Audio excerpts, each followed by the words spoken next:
आज black and white में हम सबसे पहले आपको हिंदुओं के सबसे बड़े तीर्थ स्थलों में से एक केदारनाथ लेकर चलेंगे, जहां क्रूरता की वजह से बड़ी संख्या में घोड़ों और खच्चरों की मौत हो रही है या उनकी स्थिति बहुत दयनीय हो गई है। यह आज का सबसे अलग और चिंताजनक विश्लेषण होगा, जिसमें हम आपको बताएंगे कि क्या किसी जानवर पर अत्याचार करके और तपस्या में काम चोरी करके भगवान का सच्चा आशीर्वाद प्राप्त हो सकता है। और आज हम केदारनाथ में वीडियो बनाने वाले लोगों से यह जरूर कहना चाहेंगे कि अगर सरकार ने मंदिर परिसर में मोबाइल फोन वर्जित कर दिए तो यह देखना बड़ा दिलचस्प होगा कि फिर कितने लोग केदारनाथ जाते हैं। आज इस खबर पर जाने से पहले आपको बताना चाहते हैं कि हमें हमारे दर्शकों ने बड़ी संख्या में यह लिखा और यह फीडबैक दिया कि केदारनाथ में जानवरों पर अत्याचार हो रहे हैं। हमारे बहुत सारे दर्शकों ने सोशल मीडिया पर खुद वीडियो बनाकर पोस्ट किए हैं और कहा है कि इस पर कुछ होना चाहिए, और इसे हम अपना कर्तव्य समझते हैं कि हमारे जो दर्शक हैं हमें जो फीडबैक देते हैं, जो चाहते हैं हमसे, हम जरूर उस पर पहले अपना होमवर्क करें, रिसर्च करें और फिर वो खबर आपके सामने रखें। इसलिए आज आप सबकी डिमांड पर यह खबर आपके सामने पेश है। तो कुछ देर के लिए आप अपनी सीट की पेटी बांध लीजिए, क्योंकि हम आपको केदारनाथ ले जाना चाहते हैं और उस क्रूरता के बारे में बताना चाहते हैं जो बेजुबान जानवरों के खिलाफ हो रही है। उत्तराखंड में जो 4 धाम यात्रा होती है उसमें से एक धाम केदारनाथ का है, और यह धाम देश में स्थित 12 ज्योतिर्लिंगों में से एक है, और यह भारत में 110 करोड़ हिंदुओं की आस्था का एक बहुत बड़ा केंद्र है।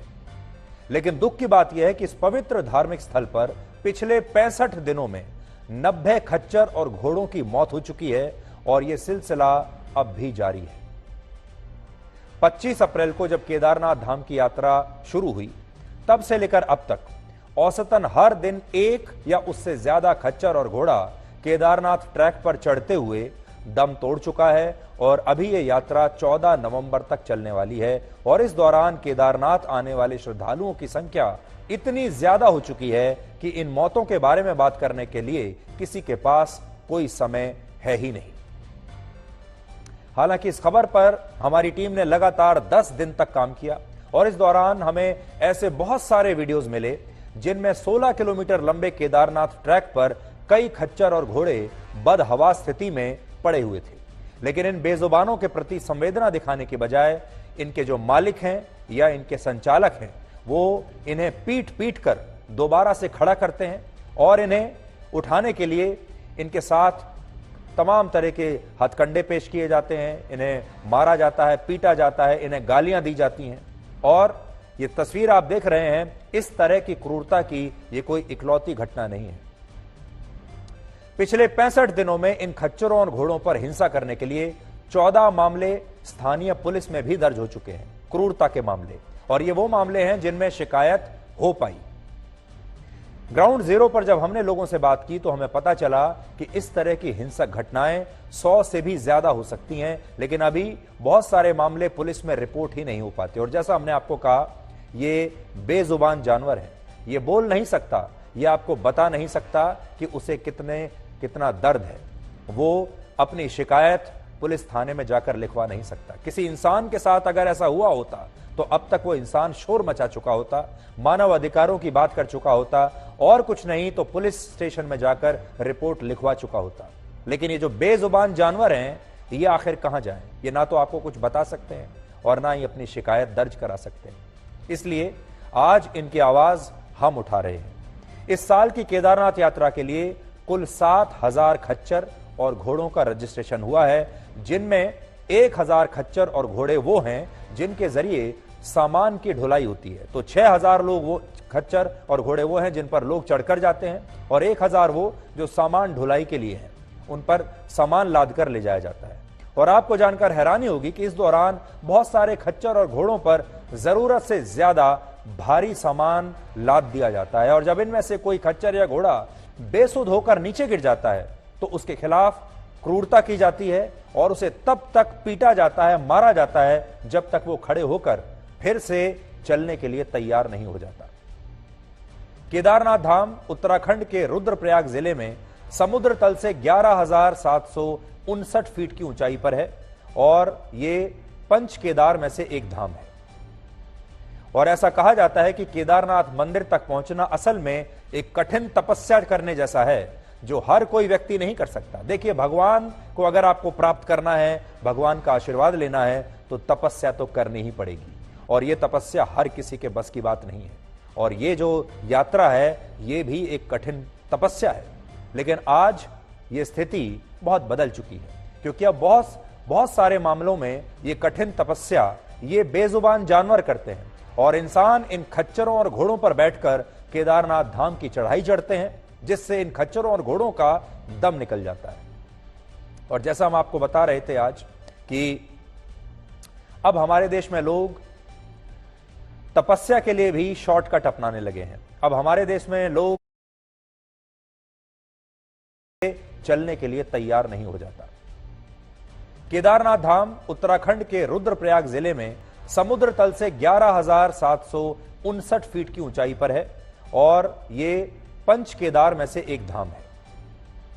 और ऐसा कहा जाता है कि केदारनाथ मंदिर तक पहुंचना असल में एक कठिन तपस्या करने जैसा है जो हर कोई व्यक्ति नहीं कर सकता। देखिए, भगवान को अगर आपको प्राप्त करना है, भगवान का आशीर्वाद लेना है, तो तपस्या तो करनी ही पड़ेगी। और यह तपस्या हर किसी के बस की बात नहीं है। और ये जो यात्रा है, ये भी एक कठिन तपस्या है। लेकिन आज ये स्थिति बहुत बदल चुकी है, क्योंकि अब बहुत सारे मामलों में ये कठिन तपस्या ये बेजुबान जानवर करते हैं और इंसान इन खच्चरों और घोड़ों पर बैठकर केदारनाथ धाम की चढ़ाई चढ़ते हैं, जिससे इन खच्चरों और घोड़ों का दम निकल जाता है। और जैसा हम आपको बता रहे थे आज कि अब हमारे देश में लोग तपस्या के लिए भी शॉर्टकट अपनाने लगे हैं। अब हमारे देश में लोग तपस्या के टेस्ट मैच को भी T20 की तरह खेलना चाहते हैं। वो चाहते हैं कि उनके हिस्से की तपस्या ये घोड़े और खच्चर कर ले।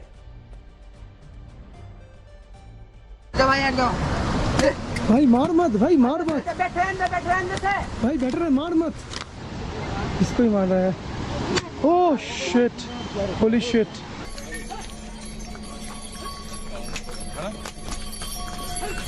दिल्ली को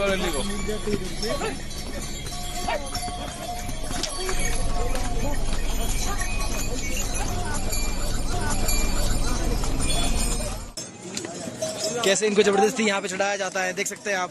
ये देखो, देख सकते हैं, ये देखो, ये देख सकते हैं। पैसों के चक्कर में यहाँ देख सकते हैं आप भी जाते हैं। देखिए देखिए देखिए देखिए, मैं आपको बोल ही रहा हूँ, ये तब से गिर गए। Oh my God. कृपया अपने घर में बैठे अगर आप अपनी दो टांगों पे नहीं चल सकते हैं। आप लुढ़कते पुढ़कते धीरे धीरे जैसे भी अपने पैरों पे अगर भगवान के सामने जाएंगे, तभी आपको आपका तीर्थ का फल मिलेगा, वरना आपको उल्टे और भुगतना पड़ेगा।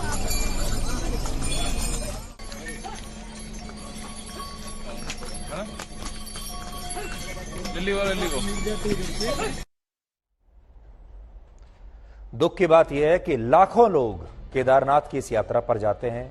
उन लोगों के सामने इन जानवरों पर, बेजुबान जानवरों पर ऐसे ही हर रोज अत्याचार होता है, लेकिन ये लोग ना तो कभी इसके बारे में बात करते हैं, ना इसके खिलाफ बोलते हैं, ना इन घोड़ों के मालिकों से कुछ कहते हैं, बल्कि बहुत सारे लोग तो इन्हीं बेजुबान कमजोर जानवरों की पीठ पर बैठकर केदारनाथ धाम तक जाते हैं। अगर ये घोड़े बीच में गिर भी जाते हैं तो भी लोग इंतजार करते हैं कि ये दोबारा खड़े हों और वो दोबारा इनके ऊपर बैठकर केदारनाथ धाम तक जाएं। आप सोचिए, ऐसे लोगों को क्या कभी भगवान का आशीर्वाद प्राप्त होगा? केदारनाथ धाम का एक तरफ का ट्रैक, यानी एक तरफ की यात्रा 16 किलोमीटर की है और यह ट्रैक गौरीकुंड से शुरू होता है, जहां श्रद्धालु मंदिर तक यात्रा करने और फिर वापस आने के लिए खच्चर और घोड़े बुक करते हैं। और इस तरह जब कोई व्यक्ति कोई खच्चर और घोड़ा यात्रा करने के लिए बुक करता है, तो वो जानवर चढ़ने से लेकर वापस उतरने तक 32 किलोमीटर की कठिन यात्रा तय करता है। तो आप समझिए, एक तरफ की यात्रा 16 किलोमीटर और वापसी 16 किलोमीटर, ये हो गए 32 किलोमीटर की एक यात्रा हो गई। और जब कोई व्यक्ति यहां से बुक करता है तो वो ऊपर जाता है, फिर नीचे आता है, 32 किलोमीटर की यात्रा के लिए वो घोड़ा या खच्चर बुक करता है। पहली बात तो ये, हम तमाम ऐसे श्रद्धालुओं से कहना चाहेंगे कि इस यात्रा का असली फायदा आपको तभी होगा जब आप अपने दोनों पैरों पर चलकर इस यात्रा को करें। यही तो तपस्या है, और उस तपस्या से अगर आप बचना चाहते हैं तो इसका मतलब भगवान ने आपको नहीं बुलाया। और अगर आप इस स्थिति में नहीं हैं कि आप 16 किलोमीटर पैदल चलकर जा सकें, तो आप अपने घर में बैठकर भी भगवान शिव की आराधना कर सकते हैं, आपको वहां पर भी आशीर्वाद मिलेगा। और हर खच्चर और घोड़े को प्रतिदिन ऐसी 2 यात्राएं और कई बार भीड़ ज्यादा होने पर 3-3 यात्राएं भी एक दिन में करनी होती हैं। आप ध्यान से सुनिएगा इस बात को। एक घोड़ा या एक खच्चर कम से कम 2 यात्रा तो करता ही करता है। यानी आप सोच लीजिए, इस हिसाब से ये बेजुबान जानवर प्रतिदिन औसतन 64 किलोमीटर की कठिन यात्रा करते हैं, 64 किलोमीटर एक दिन में। और इस दौरान इन जानवरों को इतना थका दिया जाता है कि कई बार वो बेहोश होकर गिर जाते हैं। आरोप है कि बहुत सारे संचालक इन खच्चर और घोड़ों को ठीक से खाने पीने के लिए भी कुछ नहीं देते, इसलिए ये घोड़े कमजोर होते चले जाते हैं और निर्बल होते चले जाते हैं। और कई बार 64 किलोमीटर एक दिन में और कई बार उससे भी ज्यादा एक दिन में इन्हें चढ़ना पड़ता है, भारी वजन के साथ। सोचिए कितना बड़ा विरोधाभास है कि इंसानों ने इस अत्याचार से बचने के लिए खुद के लिए तो बहुत सारे श्रम कानून बना लिए, जिन्हें हम लेबर राइट्स कहते हैं, ह्यूमन राइट्स कहते हैं। अपने लिए इंसान ने सब कुछ बना लिया कि ये हमारे ह्यूमन राइट्स हैं, ये हमारे मजदूरों के राइट्स हैं, हमें इतना पैसा मिलना चाहिए, हमें वीकली ऑफ मिलना चाहिए, 8 घंटे से ज्यादा काम नहीं करेंगे। ये सारे इंसानों ने अपने लिए नियम बनाए हैं, जिसकी वजह से उन्होंने ये इंश्योर किया कि इंसानों का शोषण ना हो पाए। लेकिन जब इन्हीं इंसानों द्वारा बेजुबान जानवरों का ऐसे शोषण होता है, तब कोई कानून की बात नहीं करता। हमारे देश में जानवरों के भी कई अधिकार हैं, लेकिन इन अधिकारों की किसी को ना तो कोई चिंता है और ना ही किसी को इनके बारे में जानकारी है, क्योंकि जानवर बोलकर अपने अधिकारों को इंसानों से मांग नहीं सकता। इन जानवरों की बस एक ही गलती है कि ये बोलकर अपने अधिकार मांग नहीं सकते, और इसलिए इंसान इसी कमजोरी का फायदा उठाते हैं और इन जानवरों पर इसी तरह अत्याचार करते करते चले जाते हैं। अब मैं बड़ी स्क्रीन पर आपको कुछ आंकड़े दिखाना चाहता हूं और इन आंकड़ों को ध्यान से देखिएगा।